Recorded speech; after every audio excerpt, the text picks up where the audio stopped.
DCS Crew, welcome back to the channel. It is Carlos, your host, and we are here with the China Jang Red Blade CJRB Crag. Now, China Jang Red Blade is the full version of the actual name of the company, but honestly, for easy purposes, I guess an easier way to remember it, they've called themselves CJRB. And if you choose to check out their stuff, a lot of their photos and then access to their catalog is available at their Instagram at CJRB_cutlery. So go ahead and check them out when you have a moment. Now, this particular knife has come out previously in a liner lock variation, but this is their new exclusive lock that I got to go ahead and check out with Eric from the Outer Limitless YouTube channel and Russell from CJRB at SHOT Show 2020 before the whole Rona vid, whatever, the super flu, COVID-19 actually went into play. I finally got one in my hands and I kind of like it. There's a couple of things I'd like to point out about this particular knife that I think you may want to know about, and a couple of things that some people may not know about this particular lock and how it works. So why don't we go ahead and check this out after the intro, and I might actually roll in some footage from SHOT Show when I spoke with Russell about this particular lock, and then do some comparisons, that sort of thing, and talk a little bit more about this homage to knife badassery. This is the Crag. Stay tuned.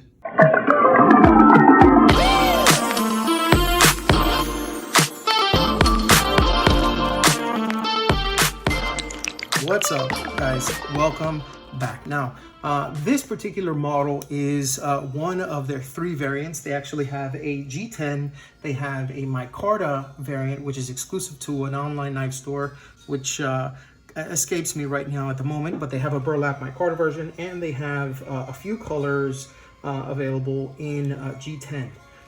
This particular carbon fiber is more of a laminate, and in all honesty, it's a bit smooth. We'll talk about that in a little bit. But this particular knife, which is the Crag, C-R-A-G, not Craig, like the guy from Friday that Ice Cube plays, but it's Crag, C-R-A-G.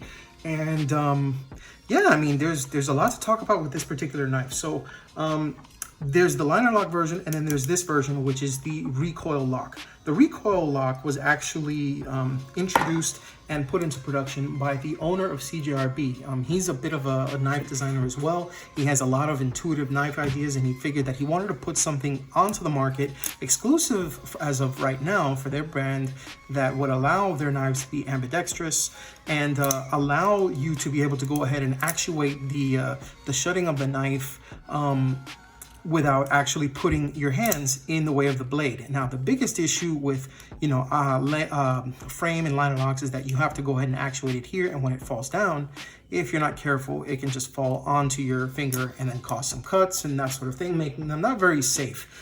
With this one, you can actually use it with both hands, using your thumb and your index finger like I just did, or just kind of use your index finger here in the back and close it. It does have a little bit of a detent. You notice it won't fall shut immediately. On certain times, it'll have that kind of like stiffness right here, and you can just go ahead and shut it down, or you can just hold it and give it a nice little flick, and it will engage and close immediately. So now this particular lock, what they've done is they've created the Recoil Lock, and I'm going to go ahead and show this up close so you can see what it is that I'm talking about here. Okay, and it's located above the flipper tab, and it runs on a rail. There is a little bit of back and forth play, as you can see here, but that was something necessary that when I spoke with the US representative for CJRB, Russell, he said that was something that was just part of the knife design. It is meant to be that way. So if you get one, it has what feels kind of like a loose, with up and down, like kind of vertical blade play, vertical lock play, I guess you can say. It is a lot less once it's closed, but the truth is that is part of the design. It's not an issue. It's not weak or falling apart. That is how it's supposed to be. So like I mentioned, it does allow for closing without the hand being in the way of the blade. Now, the cool thing about this knife is no matter which variant you get, whether you get the G10, the micarta, or the carbon fiber laminate variant, they all come with a stone-washed D2 blade. Very, very well done. Very reminiscent of that of the oh man, I hate to have to admit it, but Kaiser's Sheepdog from Chris Conaway, the designer for Sheepdog knives. Great design. And but to be completely honest, there's enough variable in this one that makes me kind of want to gravitate towards this one a little bit more. And I'll tell you why in a second. It does have a Stonewash D2 blade. It's a good, nice working blade on a good, nice working knife. The dimensions on it are just over 8 1/4 inches, so it's 8.125 inches. The blade length itself is 3.5 inches from here to here, but the usable blade length is actually 3 1/8, so it's 3.125 inches. The handle length itself is just under 5 inches. It's 4.75, and the whole thing actually weighs in, no matter which version you get, they weigh in at approximately 4.8, 4.9 ounces. So just under 5 ounces for this, which is a bit heavy compared to a lot of the other things in the market. You're looking at a lot of ultra lightweight options like, you know, the Hogue Deca, the Benchmade Bug Out, and even other things that are like, you know, Spyderco's FRN series knives. But I'll get to that in a moment. Yeah, that's, I mean, as far as the meat and potatoes of the knife, that's what I really, you know, was gravitated towards. You know, just the fact that it had a brand new lock, okay, the blade shape, the usage of the actual blade itself, I mean, the way that it's been designed, and just how it feels in the hand. It feels really good in the hand. It has a nice deep carry clip that you can carry on both sides. And yeah, it's just something that I was really digging when I went to go ahead and see that in person over at SHOT Show. And speaking of SHOT Show, I'm gonna go ahead and put a clip in from SHOT Show when we stopped by the booth for CJRB / Artisan Cutlery, and Russ was actually talking a little bit about the lock itself. It's something different. It's something new, and making a new lock is surprisingly difficult because we had to go and check everything to make sure we were, you know, on level and not copying anyone. Well, the truth is, it's not even just that it's a new lock, it's an ambidextrous lock. Yes. And that's something that's lacking a lot in the industry. You see a lot of really high quality designers, they come out with amazing designs, not to take away from their designs, but you get a lot of people asking, you know, with feedback saying, hey, what about for lefties? What's going on? So whether you're a lefty or a righty, you can pick up this knife from CJRB or, you know, from the Artisan brand, and you can switch the clip. They have the deep carry clip right here on the right side. You can switch it to the left, and then you can actuate the flipper.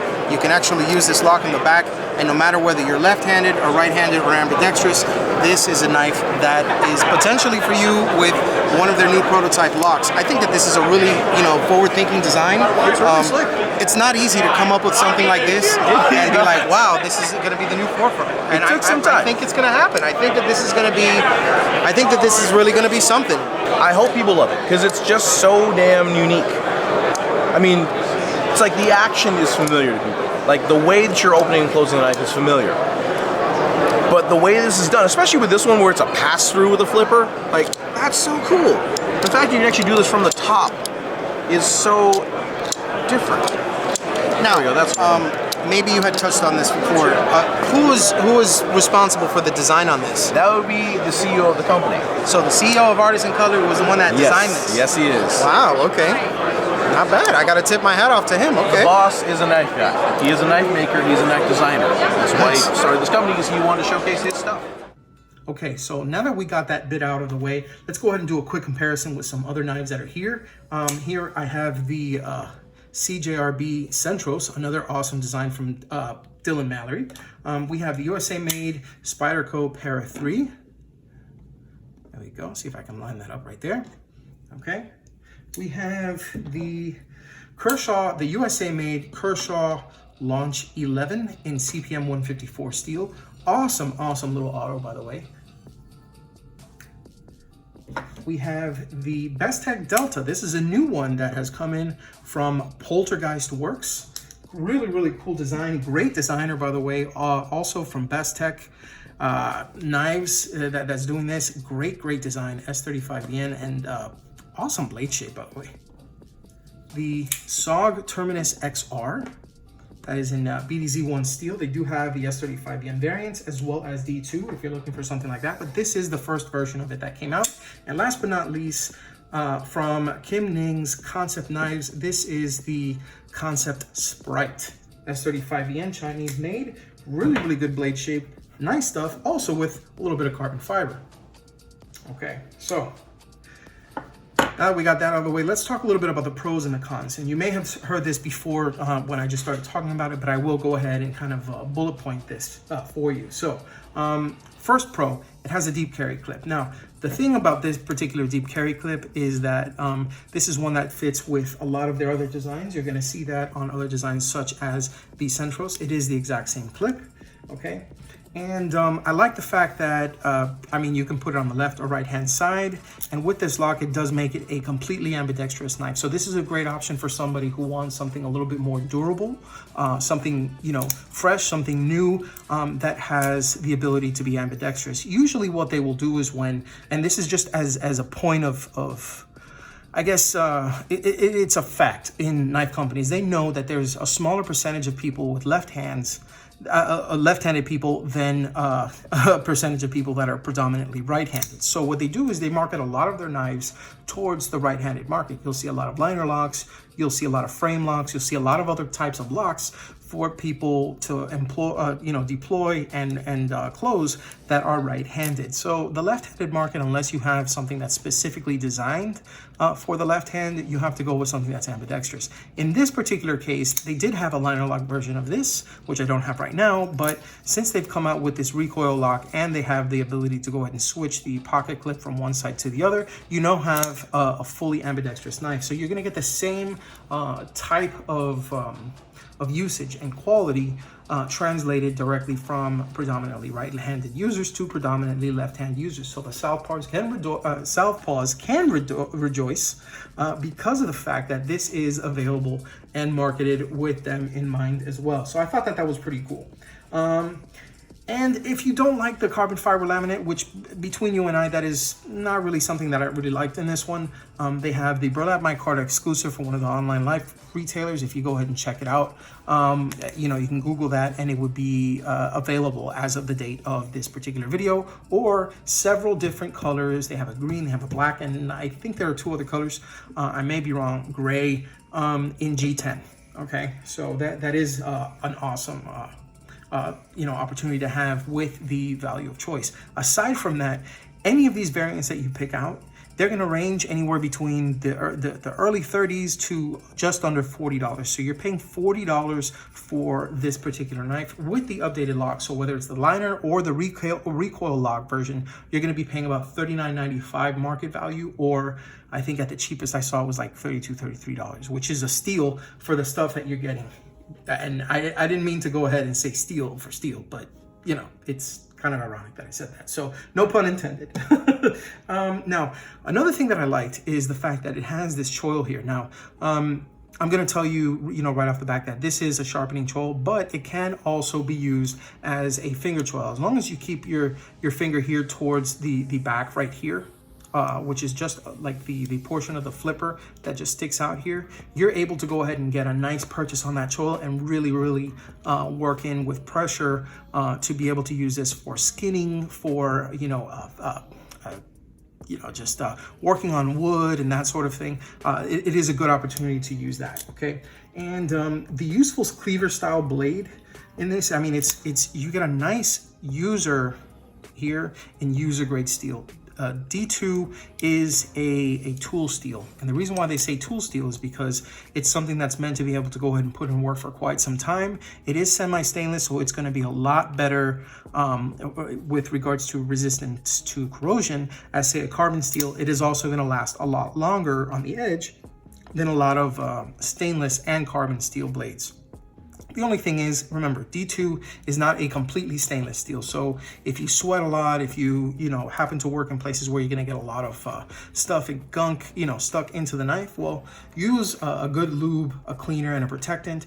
Personally, for my firearms and my knives, I use Freedom Lube. This is a universal metal lubricant and protectant. It comes in this awesome squeeze bottle. I think it's about an ounce. I want to say, yeah, it's about an ounce or two. And you can get this from the Freedom Lube online via their website, or at Freedom Line Products, or via their Instagram at Freedom Lube. So now going into the cons. Okay, to be completely honest, I will say it one more time, I'm not the fan of carbon fiber. It looks nice, but honestly, I would sacrifice looks for functionality, and this is a nice functional blade. I'm very hesitant to use this for something where my hands are going to be wet, because the truth is there is no grip whatsoever on this. Okay, so I would want to get something that has either G10 or micarta. I think that the micarta variant of this one would be pretty cool to get in my hand and actually try out. But this is a very nice looking blade. I just feel that this it takes out the usage portion, and it provides more of an aesthetic look to it. I'm more of a functionality over aesthetics guy, so this is really something that wasn't really my thing. But they have other variants, so it's not a complete con in that this is not the only offering that they have. They do have the G10 and the micarta offering. So on to the next one. Now, if you have seen my channel, you know that I've come up with this argument a few times. I am a big proponent with regards to T8 screws. Now, you will see T8 screws on both the clip. There are two actually that hold the clip in place, and the pivot screws are both T8. But the body screws, which you have two on this side and you have two on that side, are unfortunately T6. Now, T6, I mean, a lot of knives come with T6, but unfortunately, look at how small the tool is for a T6. That's how small it is, okay? The problem with this is that when you have, mass-produced knives that come up with T6 screws, the metal is very, very soft in these screws. And if they Loctite it a little bit too much, or if you over tighten these screws, you will strip them very, very easily. And it's going to be hell in a handbasket to be able to go ahead and take these out. I can't stand that, because, I mean, in all honesty, it could only cost a couple of, dollars more, or even a couple of cents more per knife to be able to go ahead and take these out and put in T8 variants, T8 Torx bit screws. And there are other knives that, cost about this particular range that use T8 screws. Let me actually see if this one has it. Yeah, this is an older Kaiser model from Kim Ning, okay? And this one is called the Kesmek, okay? T8 screws for the body, T8 screws for the pivot, T8 screws for the body, all the way through, okay? Now, I'm just, bringing that up. That was a little bit more money than this one, but in any case, let's move on with the Crag. So the deep carry clip. Well, I did say that the deep carry clip is ambidextrous. You can go ahead and swap it from left to right, and it is not in the way of the lanyard hole.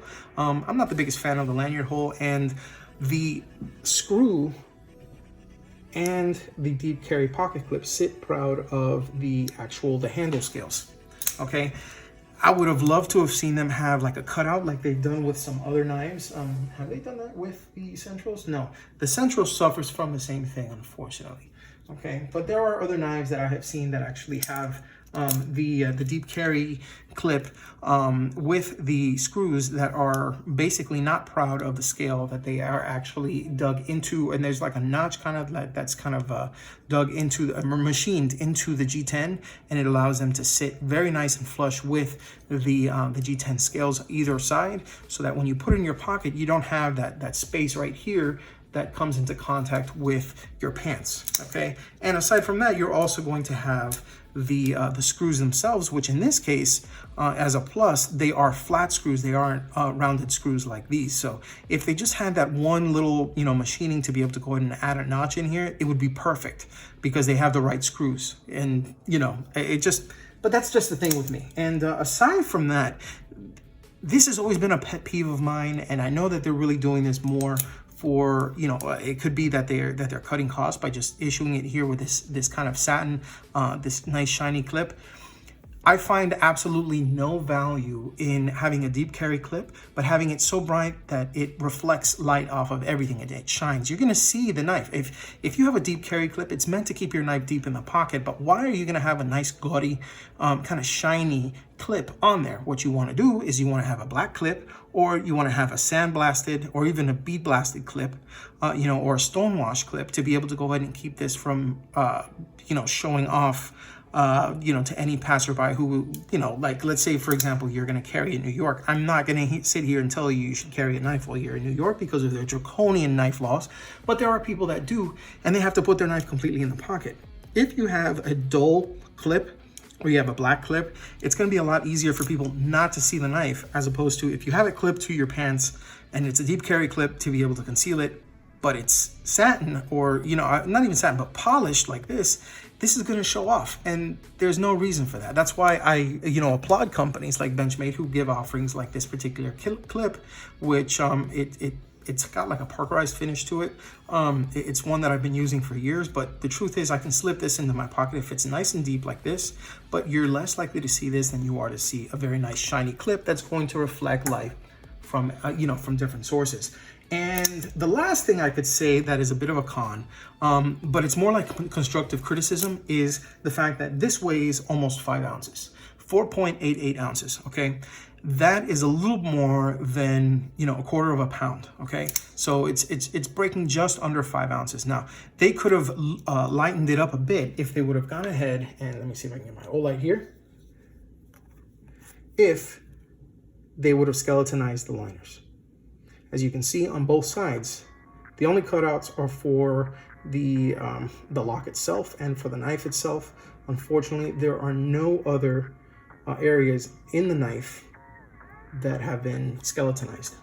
That is something that they could have easily done and brought that weight down on the thick liners on the knife. No, they're not overly thick, but they're thick enough to where, I mean, you could have a bit of savings in weight with that. But again, that probably translates to the price point. You're paying, you know, sub $40 for this particular knife. You've got a carbon fiber variant, you have G10 variants in different colors, and you have a knife retailer, an online knife retailer exclusive burlap micarta variant. So, you know, just my constructive criticism. I think that they could have skeletonized the liners to save some weight. That's all. That's what I wanted to say. So that being said, that is my initial review on the CJRB Crag.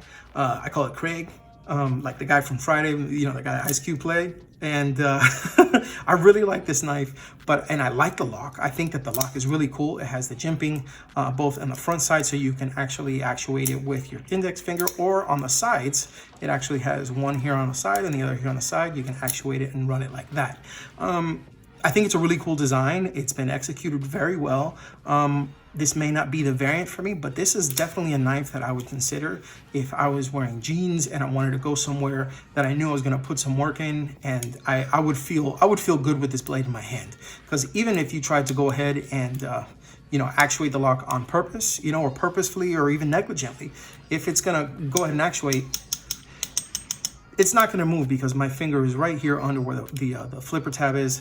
And even if you did it this way, it's not going to move if my finger is right here at the 12. I haven't had any issues where I've cut myself, but it gives me a nice purchase from here to be able to choke up a little bit on the blade, or to hold it right here like I would with the standard knives. And this does not provide a bit of a hot spot when I'm going ahead and using it for slicing.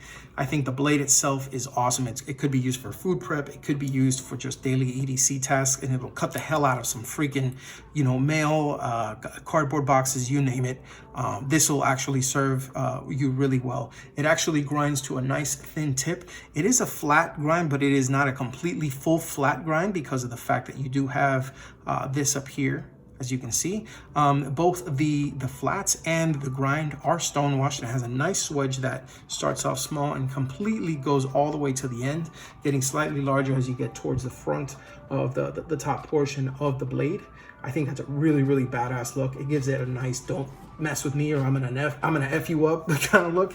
And yeah, I mean, the tip is nice, but it's not too thin to where you're gonna be scared to have to use this. So my recommendations for people that are on the fence for checking this out, guys, for something that's less than $39, and you're probably gonna pay in the mid-30s for something like this, get it while you can. I think this is a really cool setup. If you don't like the new lock, if you don't want to try something like that, get the liner lock version. But if you want a truly ambidextrous knife, go ahead and check out the CJRB Crag. It's model J1904.